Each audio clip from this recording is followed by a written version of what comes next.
गुरुबिक्स में आपका स्वागत है। आइए इस वीडियो में हम एप्लीकेशन ऑफ इंटीग्रल्स देखें। तो इंटीग्रल का सबसे पहला एप्लीकेशन है एरिया अंडर सिंपल कर्व। हम इंटीग्रल का यूज करके किसी भी कर्व के अंडर एरिया निकाल सकते हैं। इससे पहले के चैप्टर में हमने डेफिनेट इंटीग्रल पढ़ा था। हम किसी भी फंक्शन fx को fx dx इसे under the limit a to b कैसे इंटीग्रेट करते हैं, ये हमने डेफिनेट इंटीग्रल में देखा था। इस वीडियो में हम area bounded by curve y is equals to fx, ये हमारा curve y is equals to fx है, ये x is equals to a है जो पैरेलल टू y एक्सिस है, और सिमिलरली ये x is equals to b है और ये x एक्सिस है। इन चारों से बाउंडेड जो कर्व है उस कर्व का एरिया हम निकालना सीखेंगे। तो इसके लिए क्या करिए, इसके लिए मान लीजिए कि किसी एक आर्बिट्रेरी पॉइंट पे जो कि इस कर्व के अंडर लाई कर रहा है, एक पॉइंट मानिए y, दैट इज जो ये डिस्टेंस है वो है y, और इस रीजन का एरिया कैलकुलेट करने के लिए आप एक बहुत ही पतली सी स्ट्रिप मानिए जिसकी हाइट है y और विड्थ क्या है dx, और dx इतना स्मॉल है कि इस साइड जो विड्थ है वो भी अप्रोक्सीमेटली y है। तो हम इस स्ट्रिप को एज अ रेक्टेंगल ट्रीट कर सकते हैं, और रेक्टेंगल का एरिया क्या होता है, length into breadth, that is y dx। तो इस स्ट्रिप की एरिया क्या होगी, y dx। Area of strip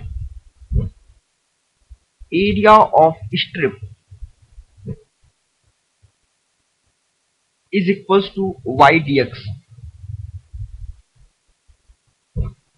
और स्ट्रिप की इस एरिया को हम कहते हैं एलिमेंट्री एरिया।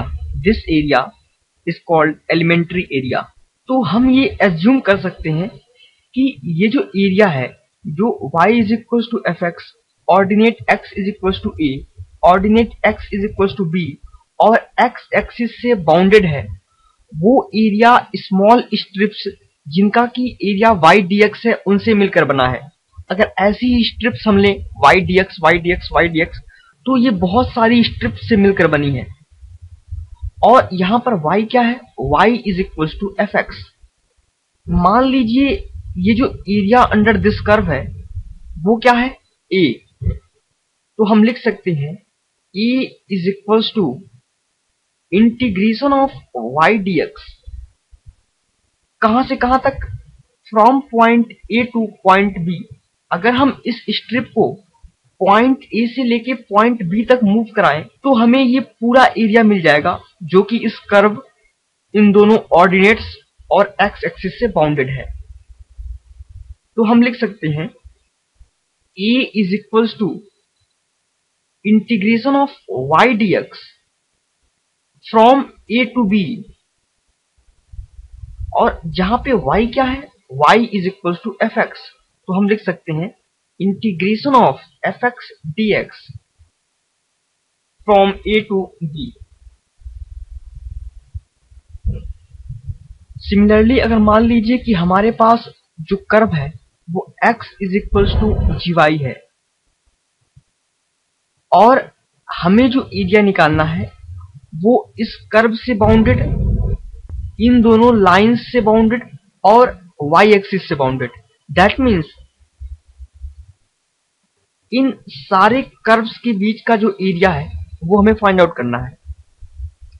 तो इसके लिए हम क्या करेंगे, यहां पे हमारे पास जो f था वो x का फंक्शन था, लेकिन जो यहां पे हमारा जो फंक्शन है वो y का फंक्शन है, x is equal to gy।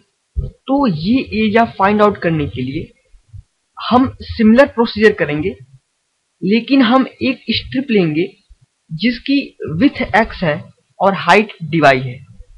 Okay, तो इस केस में एरिया अंडर स्ट्रिप क्या हो जाएगा, तो एरिया अंडर स्ट्रिप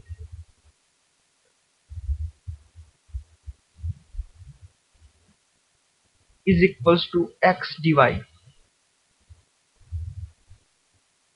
और एक्स dy क्या है, ये एरिया है।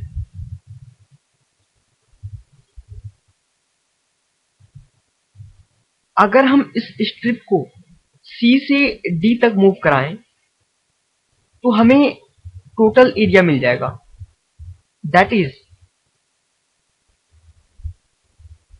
और मान लीजिए जो टोटल एरिया है वो क्या है, A। तो हमें A क्या मिलेगा, A is equals to integration of x dy where y extend from C to D, that is limit of y क्या है, C से लेके D तक, from C to D। और ये x क्या है, x is the function of y, area under this curve is equals to gy dy, और लिमिट क्या होगी, C से D तक। अब हम थर्ड केस डिस्कस करते हैं। मान लीजिए कि जो curve y is equals to fx है वो बिलो x एक्सिस है। आपने इन सब में देखा था कि वो जो कर्व था वो एबव x एक्सिस था। अगर ये कर्व बिलो x एक्सिस है तो जो y की वैल्यू होगी वो निगेटिव होगी। x is equals to a से लेके x is equals to b तक जो भी y की वैल्यू होगी वो निगेटिव होगी, इजंट इट। तो आपको जो इसका एरिया मिलेगा, सिंस एरिया क्या होता है, y dx, और चूंकि y निगेटिव है तो जो एरिया मिलेगा वो निगेटिव होगा। लेकिन हम जो एरिया है उसका सिर्फ मैग्नीट्यूड कंसीडर करते हैं, इसलिए अगर कोई भी कर्व x एक्सिस से नीचे है और एरिया निगेटिव आ रहा है तो हम क्या लिखेंगे, हम उसका मॉड लेंगे ताकि वो पॉजिटिव हो, क्योंकि हमें सिर्फ मैग्नीट्यूड कंसीडर करना है।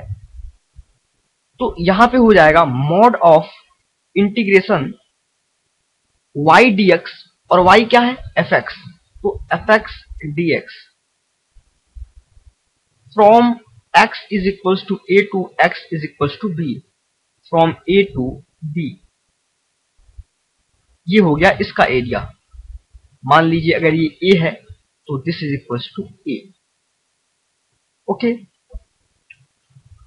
अगर मान लीजिए हमारे पास कोई ग्राफ है जहां पे कुछ एरिया निगेटिव में है और कुछ पॉजिटिव में है, तो टोटल एरिया निकालने के लिए हम क्या करेंगे, मान लीजिए जो एरिया निगेटिव साइड में है वो a1 है, सिमिलरली जो एरिया पॉजिटिव साइड में है वो a2 है, और टोटल एरिया a है। तो हम क्या लिख सकते हैं, हम लिखेंगे a is equals to mod of a1 plus a2। चूंकि a1 निगेटिव था इसलिए हमने इसका मॉड ले लिया, तो a1 भी पॉजिटिव हो जाएगा प्लस a2, ये हमारा टोटल एरिया हो जाएगा। ओके, तो ये बेसिक कंसेप्ट था कि हम इंटीग्रल को कैसे यूज कर सकते हैं। हम कर्व का एरिया फाइंड आउट करने के लिए इंटीग्रल का यूज कर सकते हैं। ये हमने पहला एप्लीकेशन देखा इंटीग्रल का। ओके,